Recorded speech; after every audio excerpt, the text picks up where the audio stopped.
Today we're talking simulations, CPA review courses, written communications, how to stay motivated, and more.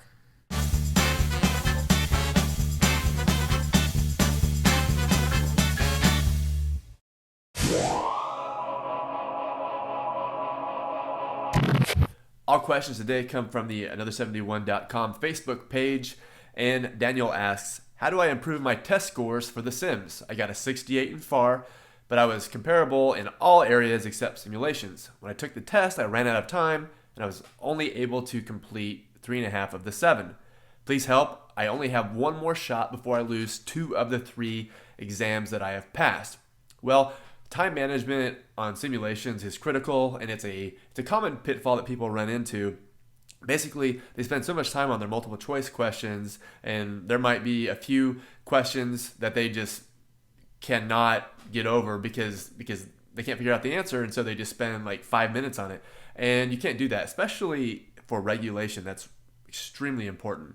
My recommendation for studying simulations is not to actually study practice simulations. I mean, you could try 1 or 2 just so that you understand how to effectively manage your time. You could do a full exam and practice that. But the biggest thing that you need to do is make sure that you understand how to navigate the exam functionality, which you can practice at cpa-exam.org. You really need to know how to navigate the test. You don't actually have to do practice tests. I don't recommend that unless you really feel like you need to. Now, simulations, the best way to practice simulations is to do really well on multiple choice questions and understand the material from a conceptual level, because if you can do well on the multiple choice questions, then you can apply those same concepts to the simulations. So other than functionality, you don't need to practice simulations. Just make sure that you watch your time management, because you have X amount of time to get the whole exam done, and you have 3 testlets and a certain amount of sims, and so you need to have it broken down. Okay, testlet 1 is this much, testlet 2 this much, testlet 3 is this much. And while on exam day, it is what it is, it takes as long as it takes, you really got to keep pushing, because if you just dwell on those multiple choice questions, you will never get through the simulations. Good luck.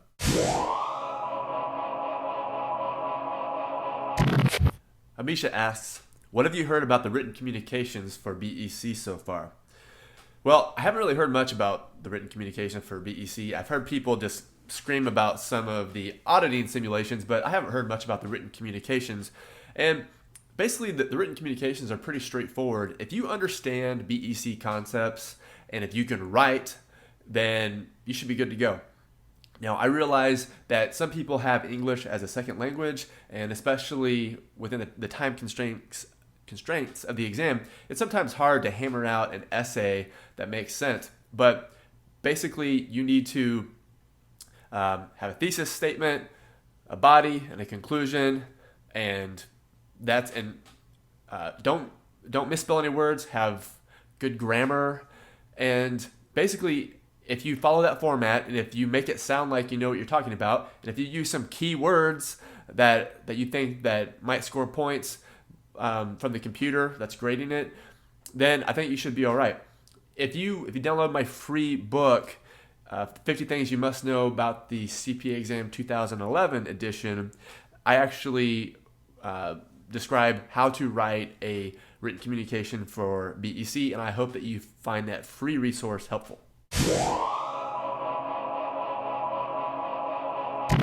Will asked me to compare some of the CPA review courses, and while I'm not going to name any specifically, I'm going to direct you to watch demos and figure out which course matches your learning style the best. Some courses use a live instructor in front of a camera, and they map things out on a dry erase board. Some courses use PowerPoint and highlighting, like a PowerPoint style, and highlighting with an instructor voiceover. And that's pretty much it. I guess some courses also use a live, like an instructor in front of a camera, but with kind of PowerPoint slides on the side. So basically, before you spend a couple $1,000, make sure that you watch the demos of the course that you're considering buying and ask yourself, can I learn from this instructor? I mean, from their style anyway. Is this going to annoy me to where I don't want to study and I'm going to blame my lack of studying because I find this course extremely annoying? And also ask other people who have bought the course what they thought about it, either your coworkers or people on the another71.com forum. People using just about every course under the sun are there, and you'll find good stuff, bad stuff. Each course has its pros and cons. Each course has its different price points. The most expensive course isn't necessarily the best. The least expensive course isn't necessarily the worst. Ultimately, what it comes down to is, do you think that this course matches your learning style? It can help you pass the CPA exam, and have you heard positive feedback about the course from others? And so that's basically it. I hope that helps. There's just a ton of CPA review courses. Basically, it comes down to learning style, affordability, feedback from others. Finally, I want to wrap up with the Ninja study framework. I've had quite a few emails from people who are a little bit confused because they don't know if I am telling them to do the multiple choice questions after watching each video or wait till the end. And they also see the phrase nail the videos and they're looking, what videos? Where are your videos? Ninja, nail the videos, intense notes, nonstop multiple choice questions, just rewrite your notes, and it all comes together. Nail the videos. Whatever CPA review course you're using, if it has videos, watch all of those videos. If there's 50 hours of videos, watch all 50 hours of videos before you do any multiple choice questions, unless your instructor works questions with you on the video. Number 2, intense notes. While you're watching the videos, take intense notes. Fill your legal pads up. Have like a stack of legal pads, because basically, if you spend all 50 hours watching the videos, then you had better not have to go back and watch them again, because that's an inefficient use of time. So you want to watch the videos once, and so your instructor says this, and you hear it as this, and this is what it means to you. So you write it down in your own voice. They're talking about a complex topic. You write it down to where you understand it, or some little fact nugget to where what they say in week 1, you will remember in week 5. Oh yeah, accounting changes. I remember that because I wrote that down. And so take crazy notes. And then, nonstop multiple choice questions. So you watch the videos, you've taken intense notes. Now you're ready to do multiple choice questions. First, do the questions in your book. And if your instructors have a list of questions to do those first.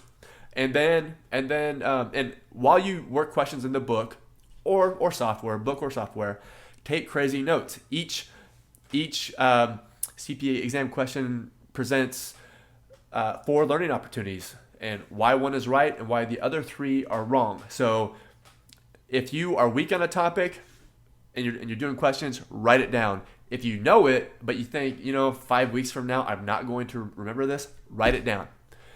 NINJ, just rewrite it. So you have the stack of legal pads, you have like 5 legal pads. Well, congrats, you have 5 legal pads. But what does that do as far as exam purposes? Nothing, unless you take that stack of legal pads, that stack of notes, and then consolidate them into a set of review notes that means something to you and is a tool. If you just write furiously during your videos and you never, if you never even read them again, much less rewrite them, what's the point? Don't even take notes then, because that is a waste of your time. So you want to take those little take that shorthand and put it in and consolidate it into some little fact nuggets, so that when you're reviewing, you're like, yes, I remember that. So it's extremely important. Rewriting your notes might take a week, so keep that in mind. So if you're 2 weeks out from exam day, you might not want to spend a week rewriting your notes. You might find that just doing a ton more multiple choice questions is a better use of your time.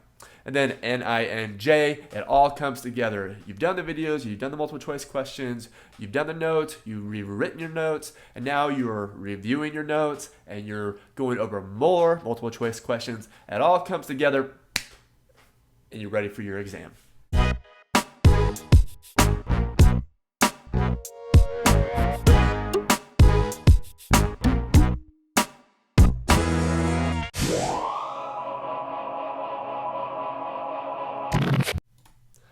All questions today come. The biggest